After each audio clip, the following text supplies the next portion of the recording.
Hello student, I'm Leelam Chandrakar from Department of Zoology। आज की इस लेक्चर में हम फेस कॉन्ट्रास्ट माइक्रोस्कोप के बारे में देखेंगे। तो पहले फेस कॉन्ट्रास्ट माइक्रोस्कोप का मीनिंग देखते हैं। तो फेस कॉन्ट्रास्ट का मतलब होता है लाइट इंटेंसिटी और वेरिएशन। ठीक है। और माइक्रोस्कोप क्या है? तो माइक्रोस्कोप वो इंस्ट्रूमेंट है जिसके थ्रू हम माइक्रो ऑर्गेनिज्म या माइक्रो ऑब्जेक्ट को ऑब्जर्व कर सकते हैं, उसको हम देख सकते हैं। जिसको हम अपने नॉर्मल आई से नहीं देख पाते, उसे माइक्रोस्कोप की हेल्प से देखा जा सकता है। ठीक है। तो फेस कॉन्ट्रास्ट माइक्रोस्कोप में क्या होता है? लिविंग इंटेंसिटी की वेरिएशन से कॉन्ट्रास्ट क्रिएट किया जाता है, जिसकी वजह से हम माइक्रोस्कोप या ऑब्जेक्ट की इमेज देख पाते हैं। ठीक है। तो लाइट में इंटेंसिटी और वेरिएशन आ रही है, जिसकी वजह से हम ऑर्गेनिज्म को देख पाते हैं, क्योंकि फेज में कॉन्ट्रास्ट हो रहा है, लाइट की इंटेंसिटी चेंज हो रही है, लाइट में वेरिएशन आ रही है। ठीक है। इस इंटेंसिटी डिफरेंसेस की वेरिएशन को हम यूज़ करते हैं माइक्रोस्कोप में, ताकि हम ट्रांसपेरेंट और कलरलेस स्पेसिमेन को देख सकें। ठीक है। तो अगर हमें किसी कलरलेस या ट्रांसपेरेंट स्पेसिमेन को नॉर्मल माइक्रोस्कोप से देखना है, तो हमें उसकी स्टैनिंग करनी पड़ती है। स्टैनिंग मतलब उसको आर्टिफिशियल कलर प्रोवाइड करना रहता है, जिसकी वजह से हम उसको देख सकें अंडर माइक्रोस्कोप। ठीक है। लेकिन कुछ सेल्स में अगर हम स्टैनिंग यूज़ करते हैं, तो वो हार्मफुल रहती है उस लिविंग सेल्स या लिविंग ऑर्गेनिज्म के लिए, जिसकी वजह से जो सेल है वो मर जाती है या उनके लिए हार्मफुल होता है।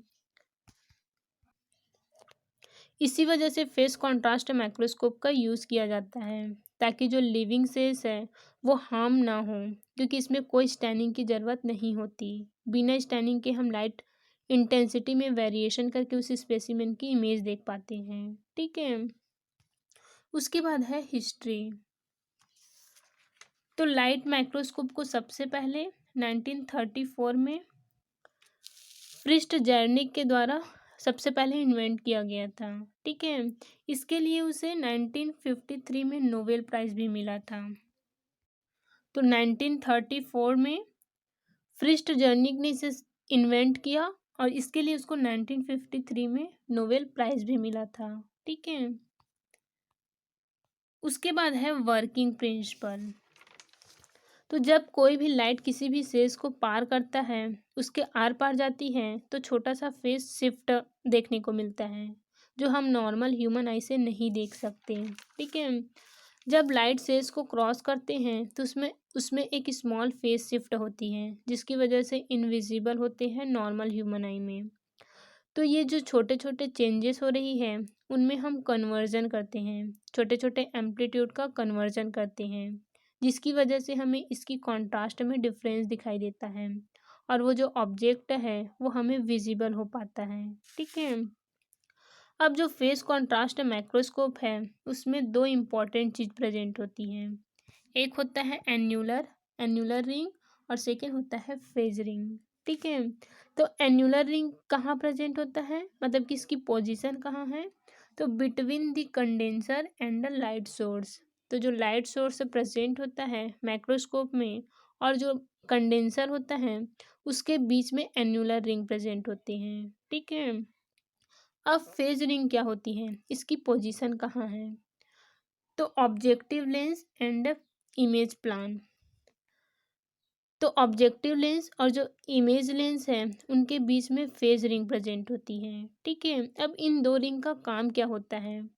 तो ये पार्सल लाइट को अलाउ करती है अपने से पास होने के लिए, ताकि वो इन रिंग को पास कर सके। ठीक है।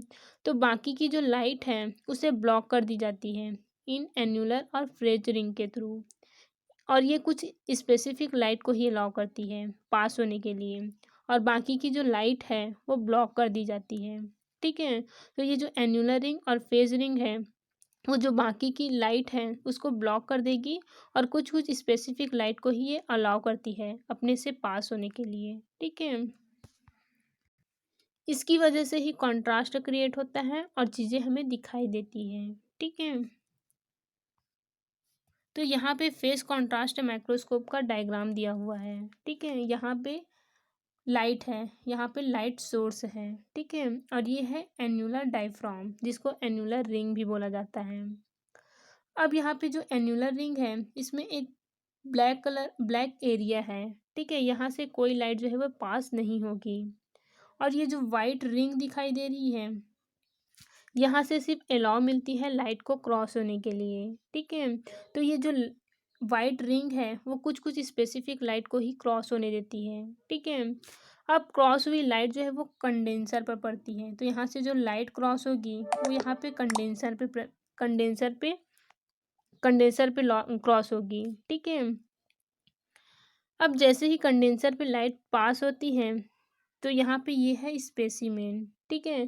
तो जैसे ही स्पेसिमेन में लाइट पड़ती है, तो जो भी लाइट रेस स्पेसिमेन से इंटरेक्ट करेगी और ये रिटार्ड हो जाएगी, ठीक है। उनकी वेवलेंथ में चेंज आ जाएगी, लाइट की जो वेवलेंथ है उसमें चेंज हो जाएगी, ठीक है।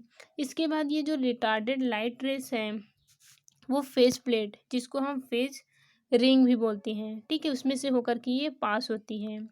तो जो एन्युलर रेस है ये रिटार्टेड और अनरिटार्टेड लाइट रेस को कैप्चर करती है, ठीक है। और उसमें फेस का कॉन्ट्रास्ट है वो क्रिएट होगी, फिर हमें इमेज प्लेन में इमेज जो है वो दिखाई देती है, ठीक है। उसके बाद है यूसेज। अब फेस कॉन्ट्रास्ट माइक्रोस्कोप का यूज़ क्या है? तो इसका यूज़ लिविंग सेल्स को ऑब्जर्व करने के लिए होता है, ठीक है। इसके अलावा माइक्रो ऑर्गेनिज्म और थिन टिश्यू स्लाइसेस को ऑब्जर्व करने के लिए भी इसका यूज़ किया जाता है, ठीक है। फाइबर एंड जो ग्लास फ्रेगमेंट्स हैं, इसके परीक्षण के लिए भी फेस कॉन्ट्रास्ट माइक्रोस्कोप का यूज़ किया जाता है, ठीक है।